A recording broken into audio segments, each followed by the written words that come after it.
नमस्कार साथियों, निदान क्लासेस पर आपका स्वागत है। मैं आपका दोस्त नागेश गहलोत उपस्थित हुआ हूँ आपके सामने बाल विकास एवं शिक्षा शास्त्र से संबंधित कुछ महत्वपूर्ण प्रश्नों को लेकर। तो आइए बिना देर किए आज का पहला प्रश्न देखते हैं हम। पहला प्रश्न है, वर्तमान में शिक्षा मनोविज्ञान का अध्ययन विषय है। देखिए, ये मनोविज्ञान से प्रश्न है, शिक्षा मनोविज्ञान से प्रश्न है कि वर्तमान में शिक्षा मनोविज्ञान का अध्ययन विषय क्या है। चेतना है, मस्तिष्क है, मानव व्यवहार है या आत्मा है। तो देखिएगा, सर्वप्रथम मनोविज्ञान की अगर हम बात करें तो क्रमबद्ध विकास किस प्रकार से हुआ। सर्वप्रथम उसका मनोविज्ञान का विकास हुआ आत्मा के विज्ञान के रूप में। सर्वप्रथम किस्म का, तो आत्मा का मनोविज्ञान, सर्वप्रथम आत्मा का मनोविज्ञान आया।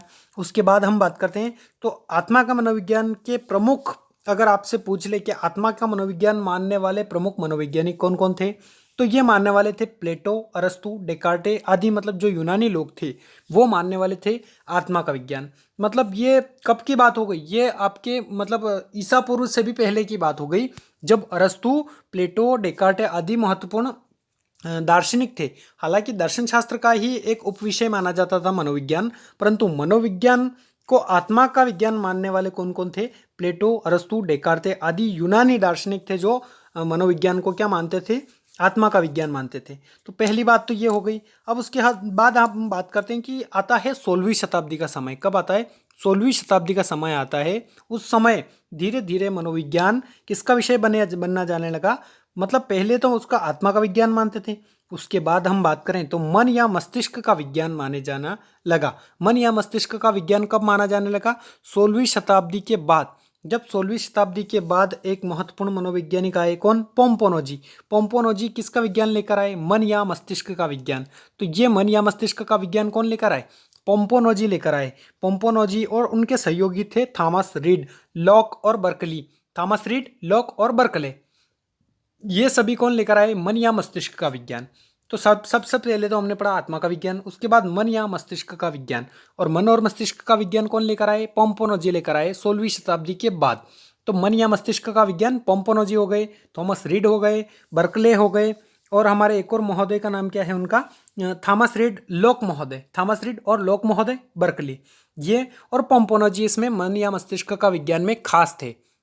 तो पोम्पोनोजी किसका विज्ञान लेकर आए? मन या मस्तिष्क का विज्ञान लेकर आए। अब तीसरी बात करते हैं, चेतना का विज्ञान। देखिए, सबसे पहले किसका विज्ञान आया? आत्मा का विज्ञान, मन या मस्तिष्क का विज्ञान, और तीसरा जो आया वो आया किसका? चेतना का विज्ञान। अब मनोविज्ञान को चेतना का विज्ञान माना जाने लगा था। कब से? 19वीं शताब्दी में क्या हुआ कि चेतना का मनोविज्ञान लेकर आए। अब हम बात करें कि चेतना का मनोविज्ञान लेकर कौन आए, तो चेतना को सर्वाधिक महत्व किसने दिया है? फ्रायड ने दिया है। और सिगमंड फ्रायड ही मनोविज्ञान में चेतना का विज्ञान लेकर आए। सबसे पहले तो आत्मा का विज्ञान माना, उसके बाद मस्तिष्क का विज्ञान, अब चेतना का विज्ञान माने जाने लगा। किसको? मनोविज्ञान को। तो चेतना का विज्ञान लेकर कौन आए? तो सिगमंड फ्रायड लेकर आए। उनके सहयोगी कौन थे? वाइव्स थे, विलियम जेम्स थे और विलियम वुंट थे, जिन्होंने मनोविज्ञान की पहली प्रथम प्रयोगशाला स्थापित की थी। किसने? तो वो विलियम वुंट ने 1879 में, कहाँ पर? लिप्जिंग नगर, जर्मनी में मनोविज्ञान की प्रथम प्रयोगशाला स्थापित की थी विलियम वुंट ने। वो किससे संबंधित थे? चेतना का विज्ञान मानते थे। किसको? मनोविज्ञान को। मनोविज्ञान का चेतना का विज्ञान मानते थे। और जेम्स सली, देखिएगा कौन कौन चेतना का विज्ञान मानता है मनोविज्ञान को, तो 19वीं शताब्दी में। सबसे पहली बात तो 19वीं शताब्दी में लेकर कौन आए? लेकर आए सिगमंड फ्रायड। इनमें प्रमुख माना जाता है सिगमंड फ्रायड का। क्या लेकर आए? चेतना का विज्ञान। क्या मानते थे ये? चेतना का विज्ञान मानते थे मनोविज्ञान को। इनमें कौन कौन सम्मिलित थे? फ्रायड के सहयोगी वाइव्स थे, विलियम जेम्स थे, विलियम वुंट थे और जेम्स सली। तो ये चार मनोवैज्ञानिक जो थे, ये क्या मानते थे? चेतना का विज्ञान। किसको मानते थे? तो मनोविज्ञान को। मनोविज्ञान को चेतना का विज्ञान मानते थे।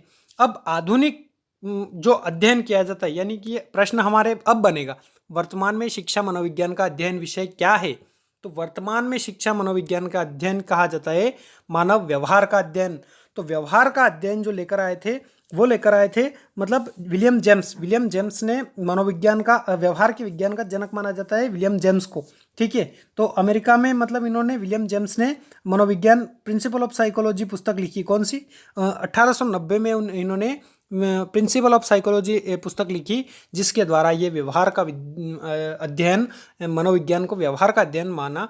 किसने? विलियम जेम्स ने। तो इस प्रकार से हम मान सकते हैं कि सर्वप्रथम आत्मा का विज्ञान लेकर आए। कौन लेकर आए? तो अरस्तु और उनके शिष्य प्लेटो, और फिर उसके बाद डेकार्टे, अरस्तु और प्लेटो। ये किससे संबंधित थे? तो ये संबंधित थे आत्मा के मनोविज्ञान से। ये मनोविज्ञान को आत्मा का विज्ञान मानते थे।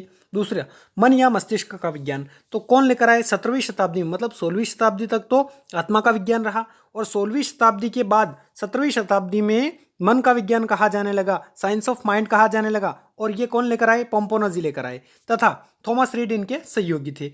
लॉक और बर्कले भी इनके सहयोगी थे। तो मन का विज्ञान माना इन्होंने। तीसरा जो था वो चेतना का विज्ञान माना किसने है?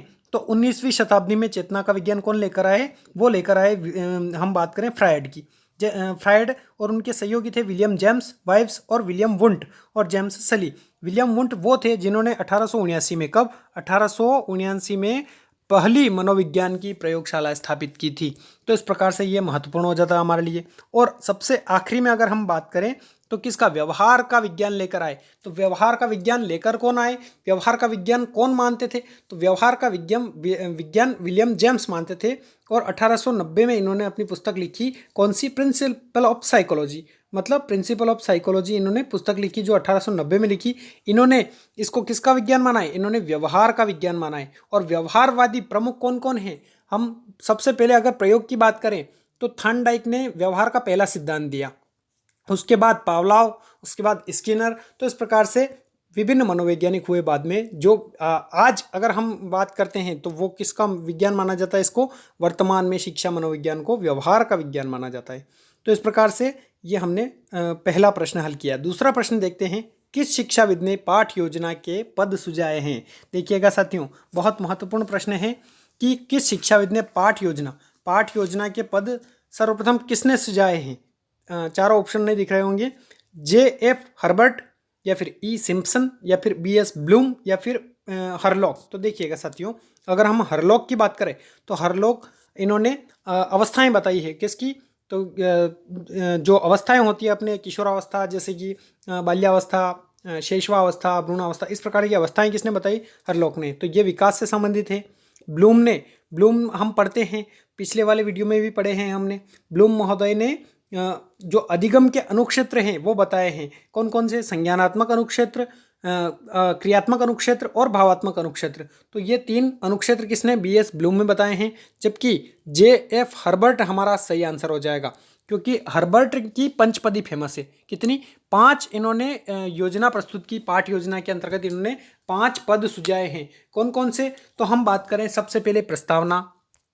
कौन सी? सबसे पहले प्रस्तावना, दूसरा प्रस्तुतिकरण, तीसरा तुलना, चौथा सामान्यीकरण और 5वां प्रयोग। तो इस प्रकार से इन्होंने पाठ योजना के 5 पद सुझाए हैं। इस कारण इसको हर्बर्ट की पंचपदी भी कहा जाता है कभी कभी पाठ योजना को। सबसे पहले कौन लेकर आए? तो सबसे पहले हर्बर्ट ने ही पाठ योजना के पद सुझाए हैं, यानी फिर पद लेकर आए हैं। तो पहला कौन सा? प्रस्तावना, दूसरा प्रस्तुतिकरण, तीसरा तुलना, चौथा सामान्यीकरण और 5वां है प्रयोग। तो शिक्षाविद कौन से थे जो मतलब पाठ योजना के पद लेकर आए? तो हर्बर्ट, यानी हर्बर्ट की पंचपदी बहुत फेमस है। आपने भी DLED या B.Ed किया होगा, उसमें हर्बर्ट की पंचपदी आपने पढ़ा होगा। वर्तमान समय में मनोविज्ञान है। वर्तमान समय में मनोविज्ञान क्या माना जाता है? तो अभी हमने पढ़ा है कि वर्तमान समय में क्या माना जाता है? व्यवहार का विज्ञान माना जाता है। वर्तमान समय में मनोविज्ञान का किसका विषय? व्यवहार का विज्ञान माना जाता है। सबसे पहले तो आत्मा का त्याग किया, आत्मा लेकर आए, मतलब आत्मा का मनोविज्ञान अरस्तु लेकर आए, डेकार्टे साथ में थे। फिर उसके बाद मन या मस्तिष्क का विज्ञान, तो मन या मस्तिष्क का विज्ञान पोम्पोनजी लेकर आए। फिर उसके बाद चेतना का विज्ञान लेकर कौन आए? फ्रायड लेकर आए। और उनके सहयोगी कौन कौन थे? तो सहयोगी बहुत सारे थे, विलियम वुंट, विलियम जेम्स वगैरह, ये सब सहयोगी थे। और व्यवहार का विज्ञान कौन लेकर आए? तो व्यवहार का विज्ञान लेकर अपनी पुस्तक प्रिंसिपल ऑफ साइकोलॉजी में 1890 में किसने जिक्र किया व्यवहार का विज्ञान का? तो विलियम जेम्स ने। तो ये हमारा सही आंसर हो जाएगा कि वर्तमान समय में व्यवहार का विज्ञान माना जाता है मनोविज्ञान को। अगला प्रश्न है, लैटिन शब्द साइको का अर्थ है। साइको का लैटिन शब्द है, देखिए एक लैटिन शब्द है साइको, जिसका अर्थ क्या होता है? तो हम देखिए व्यवहार नहीं मान सकते इसको, साइको को व्यवहार नहीं मान सकते। एक और दिख नहीं रहा है ऑप्शन। तो मन का विज्ञान माना जाता है साइको का, या फिर चेतना, या फिर व्यवहार, या आत्मा। तो देखिए ये सभी है तो मनोवैज्ञानिक पद, परंतु लैटिन शब्द जो साइको होता है उसका अर्थ क्या होता है? आत्मा। देखिएगा अभी अगर हम बात करें वर्तमान में, तो वर्तमान में मनोविज्ञान को व्यवहार का विज्ञान माना जाता है, परंतु लैटिन शब्द जो साइको है, साइको का अर्थ क्या होता है? आत्मा। साइको का अर्थ क्या होता है? आत्मा। अगला प्रश्न है, मनोविज्ञान की उत्पत्ति किस संस्था से हुई है? मनोविज्ञान की उत्पत्ति किस संस्था से हुई है? अध्यात्म शास्त्र के अंतर्गत हुई है, जीव शास्त्र से हुई है, मानव शास्त्र से हुई है, या फिर दर्शन शास्त्र से हुई है? तो मनोविज्ञान की उत्पत्ति किस शब्द से या फिर किस विज्ञान से हुई मानी जाती है? तो मनोविज्ञान जो है, देखिएगा साथियों, मनोविज्ञान को हम बात करें तो सर्वप्रथम मनोविज्ञान किसकी शाखा थी? तो ये दर्शन शास्त्र के अंतर्गत पढ़ा जाता था। मनोविज्ञान दर्शन शास्त्र के अंतर्गत, सबसे पहले दर्शन शास्त्र के अंतर्गत ही इसको पढ़ा जाता था। तो यूनान में सर्वप्रथम अरस्तु हुए, फिर प्लेटो हुए। तो प्लेटो, अरस्तु, ये जो मनोवैज्ञानिक थे ये दार्शनिक कहलाते थे, ये दर्शन शास्त्र से संबंधित थे। और उसके बाद जो विज्ञान आया, धीरे धीरे मन का विज्ञान, चेतना का विज्ञान, फिर मनोविज्ञान दर्शन शास्त्र से अलग होता गया।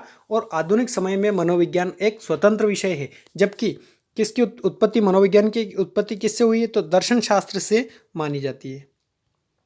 अगला प्रश्न है, सर्वप्रथम मनोविज्ञान को किसका विज्ञान कहा गया है? सर्वप्रथम मनोविज्ञान को किसका विज्ञान कहा गया है? क्या मन का, आत्मा का, चेतना का, या उपयुक्त सभी का? तो देखिएगा हमारे प्रश्न में पूछा क्या गया है, सर्वप्रथम मनोविज्ञान मतलब सबसे पहले मनोविज्ञान को किसका विज्ञान कहा जाता था? क्या मन का, आत्मा का, चेतना का, या फिर सबका कहा जाता था? तो सबसे पहले किसका? पहले नंबर पर आत्मा का, दूसरा मन का, दूसरा मन का, और तीसरा कौन सा? चेतना का। जबकि चौथा जो था वो किसका था? व्यवहार का विज्ञान। तो हमारा सीधा सा आंसर क्या हो जाएगा?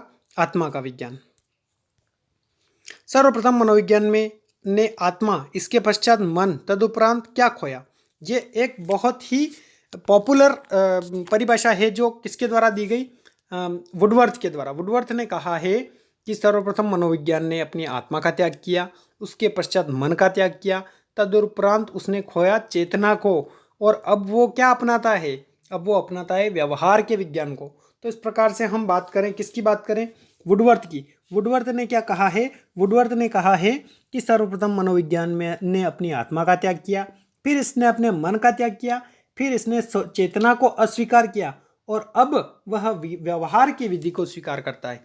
ये बहुत अच्छा कथन है, बहुत मनोविज्ञान में बहुत पॉपुलर है, और मनोविज्ञान में इसके प्रश्न बनते हैं कि ऐसा किसने कहा है कि सर्वप्रथम मनोविज्ञान ने अपनी आत्मा का त्याग किया, फिर इसने अपने मन का त्याग किया, फिर इसने चेतना को अस्वीकार किया, अब वह व्यवहार की विधि को स्वीकार करता है। तो ये वुडवर्थ का कथन है। वुडवर्थ, विलियम वुडवर्थ ने सर्वाधिक उचित कथन कहा है। तो ये चेतना का मतलब, इसमें पूछा क्या गया प्रश्न में?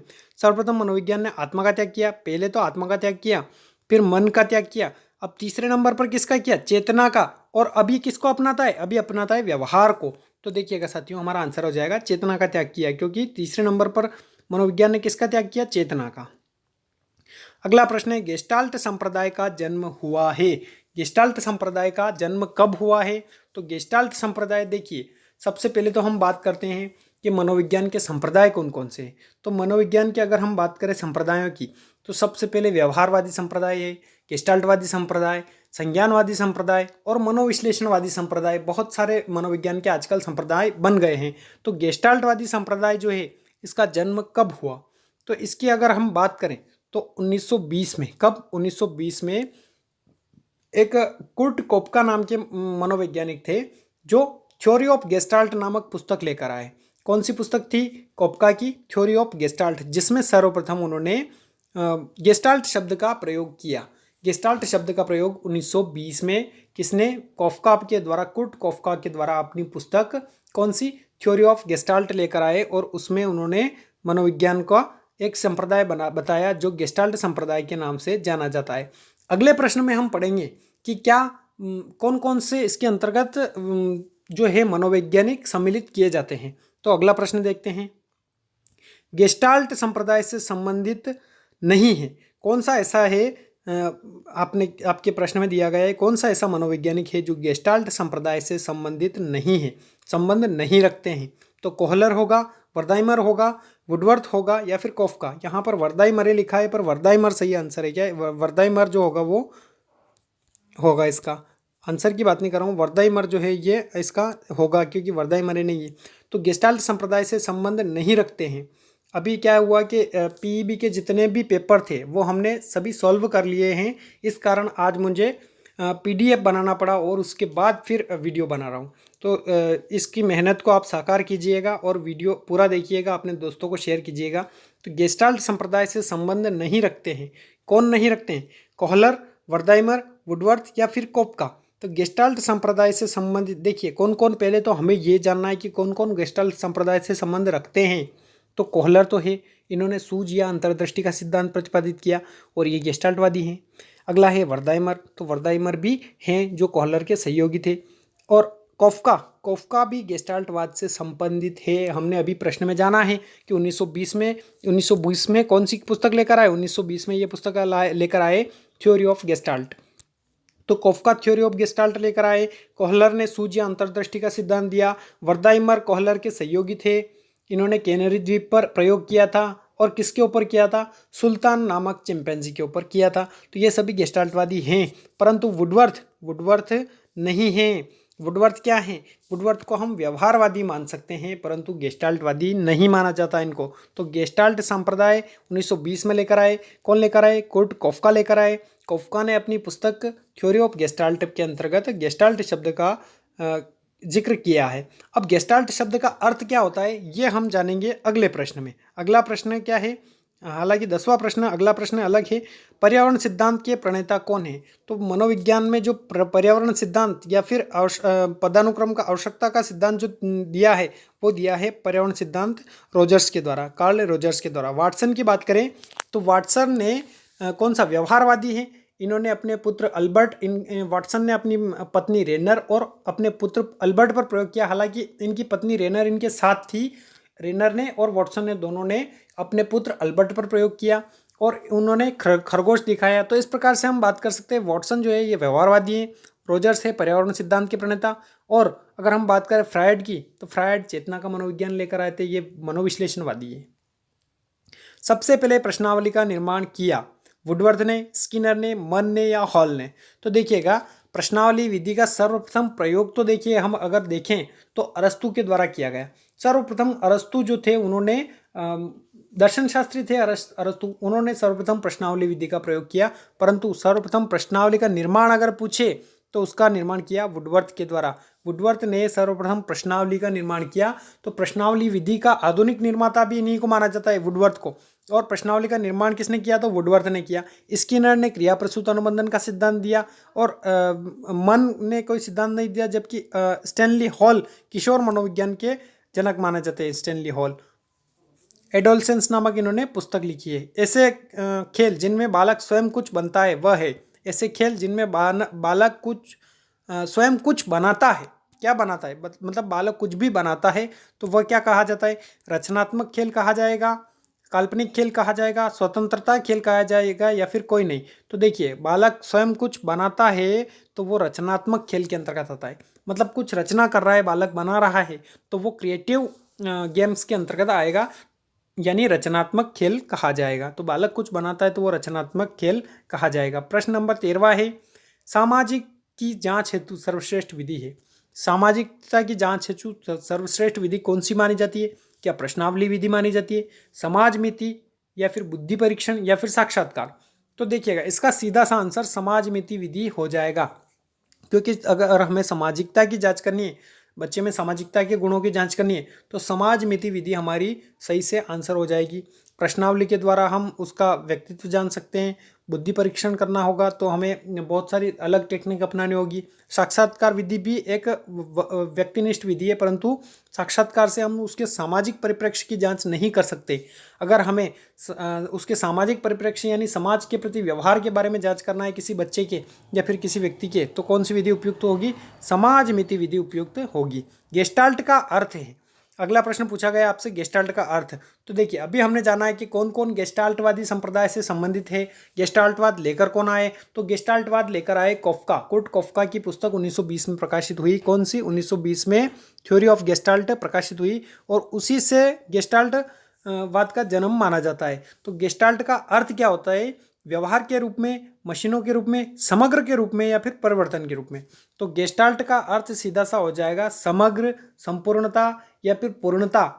मतलब कोई भी पूर्णाकार होगा, कोई भी पूर्णाकार चीज होगी, समग्र होगा तो उसको गेस्टाल्ट कहा जाएगा। गेस्टाल्ट का अर्थ क्या होता है? समग्र। गेस्टाल्ट जो है ये एक जर्मन शब्द है। आपसे ये भी प्रश्न में पूछा जा सकता है कि गेस्टाल्ट शब्द किस भाषा का शब्द है, तो गेस्टाल्ट शब्द जर्मन भाषा का शब्द है जिसका अर्थ क्या होता है? समग्र या फिर संपूर्ण आ सकता है, समग्र आ सकता है, संपूर्णाकार हो सकता है। तो गेस्टाल्ट का अर्थ होता है समग्र या संपूर्ण। बालक का सामाजिकृत निम्नलिखित तकनीक से निर्धारण होता है। बालक का सामाजिकृत व्यवहार किस तकनीक से होता है? तो सामाजिक तकनीक से होता है। सीधा सा आंसर क्या हो जाएगा? बालक का सामाजिकृत व्यवहार किसके द्वारा? तो वो साक्षात्कार नहीं होगा, जीवन व्रत यानी केस स्टडी भी नहीं होगा, निरीक्षण भी नहीं होगा। निरीक्षण से उसके समाज का अध्ययन नहीं कर सकते, तो समाजमिति विधि के द्वारा हम उसके समाज का के अंतर्गत अपनाने वाले व्यवहार का अध्ययन कर सकते हैं। 16वां प्रश्न है, खेल, गीतों व उपहारों द्वारा शिक्षा दी जाती है। खेल के द्वारा, गीतों के द्वारा व उपहारों के द्वारा कौन सी शिक्षा दी जा सकती है? क्या डाल्टन पद्धति के अंतर्गत, क्या प्रोजेक्ट पद्धति के अंतर्गत, क्या मॉन्टेसरी पद्धति के अंतर्गत या फिर किंडरगार्टन? तो हमारा सीधा आंसर क्या हो जाएगा? किंडरगार्टन। किंडरगार्टन विधि के जन्मदाता फ्राबेल कहे जाते हैं, जिन्होंने क्या किया है? खेल खेल में शिक्षा प्रस्तुत की है। तो ये बहुत पॉपुलर चीज़ है। फ्राबेल की किंडरगार्टन पूछी जाती है, हर परीक्षा में पूछी जाती है। मॉन्टेसरी ने प्रकृति के द्वारा सीखना बहुत महत्वपूर्ण माना है। प्रोजेक्टिव पद्धति जो है ये हमारे व्यक्तित्व मापन में, और डाल्टन पद्धति भी व्यक्तित्व मापन में प्रयोग की जाती है। तो हम प्रश्न क्या है हमारा? खेल, खेल के माध्यम से कोई सी भी विधि आ जाएगी तो वो क्या हो जाएगी हमारी? किंडरगार्टन। किंडरगार्टन मतलब एक खेल का बगीचा कहा जाता है। किंडरगार्टन का अर्थ क्या होता है? तो खेल का बगीचा, जिसके प्रतिपादक कौन थे? फ्राबेल। आधुनिक समय में मनोविज्ञान रिक्त स्थान का विज्ञान माना जाता है। तो ये प्रश्न पहले हमने कर लिया है। कौन सा? आधुनिक युग में जो व्यवहार का मनोविज्ञान माना जाता है। सबसे पहले किसका मनोविज्ञान? आत्मा का। उसके बाद मन का मनोविज्ञान लेकर कौन आए? मन का पोम्पोनजी लेकर आए। उसके बाद चेतना का विज्ञान माना, फिर चेतना से व्यवहार का विज्ञान माना जाता है आजकल। अगला प्रश्न है, मनोविज्ञान किस प्रकार का विज्ञान है? क्या विधायक विज्ञान है, नियामक विज्ञान है, विधायक एवं नियामक दोनों है, या फिर उपयुक्त कोई नहीं? तो मनोविज्ञान जो है ये एक विधायक विज्ञान माना जाता है। कौन सा? विधायक विज्ञान माना जाता है, यानी अप्लाइड साइंस माना जाता है। अगला है, वर्तमान में शिक्षा मनोविज्ञान का अध्ययन विषय क्या है? चेतना है, मस्तिष्क है, मानव व्यवहार है, या फिर आत्मा है? तो ये प्रश्न बार बार रिपीट हो रहा है। मानव व्यवहार जो है वो मनोविज्ञान का अध्ययन विषय वर्तमान में है। अगला प्रश्न 20वां प्रश्न, और अभी लास्ट का प्रश्न है। सर्वप्रथम मनोविज्ञान ने आत्मा को, इसके पश्चात मन को, तदुपरांत क्या खोया? तो ये वुडवर्थ का कथन है। वुडवर्थ ने क्या कहा है कि सर्वप्रथम मनोविज्ञान ने अपनी आत्मा का त्याग किया, फिर इसने अपने मन का त्याग किया, फिर इसने चेतना को अस्वीकार किया, अब वह व्यवहार की विधि को स्वीकार करता है। तो ये चेतना हमारा सही आंसर हो जाएगा। तो ये थे आज के 20 प्रश्न महत्वपूर्ण मनोविज्ञान से संबंधित, जो हमारे लिए परीक्षा की दृष्टि से अत्यंत महत्वपूर्ण है। तो इसको साकार बनाइएगा इस मेहनत को, और अपने दोस्तों को शेयर कीजिएगा। खुद भी पूरा वीडियो देखिएगा और दूसरों को भी दिखाइएगा। Thanks for watching.